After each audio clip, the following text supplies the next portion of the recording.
Ah.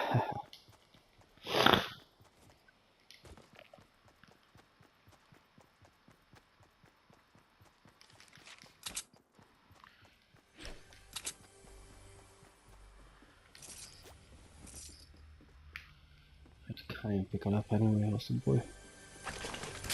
Sniper? No. Ah, the circle. Circle's being so friendly to me.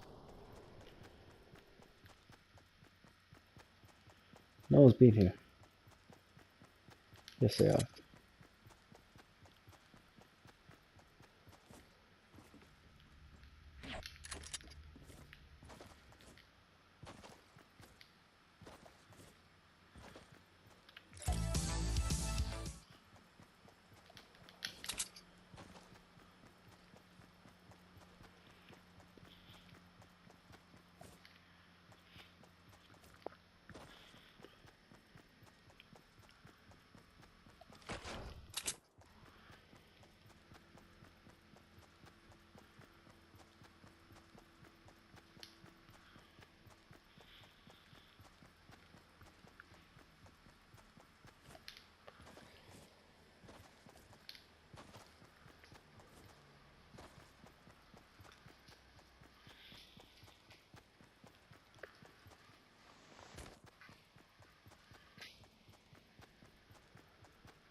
Than has been in past issues. The only real alone time I think we've ever gotten with Negan besides the Here's Negan series was his trip with Brandon to the Whisperers camp, and that wasn't much. When Negan finds that bat in the barn, I love how much it excited him, the idea that he could have Lucille again, but it was at this moment that he realized that he'd be doing the same thing over again, replacing his wife with some stupid object. He even tries to wrap some barbed wire around it, creating the very thing that had gave him comfort for so long, but he didn't care, at least at times. Issue 174 gave us this final answer. I'll talk about the Maggie confrontation in a second, but with how that ends and the Lucille dilemma finally wrapping up, we saw Negan leave Lucille behind, burning in a barn as a sense of leaving the past behind. Very similar to Daryl and Beth doing the same thing in the television series. The biggest moment of the issue was, of course, Maggie confronting Negan. We knew this was coming. It was only a matter of time. I'm actually surprised it took this long. Negan killed Glenn in issue 100.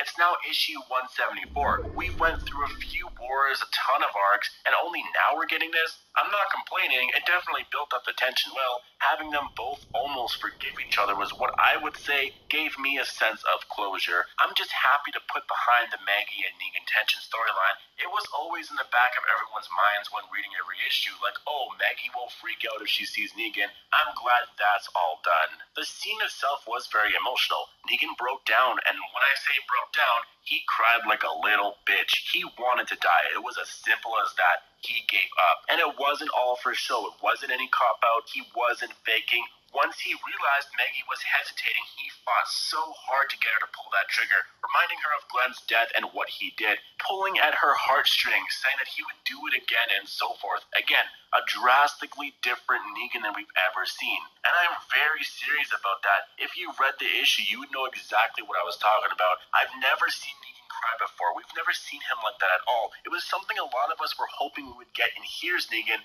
a more emotional story to set up the rise in what he became, or rather the downfall in what he became. This is where the title of the video comes in.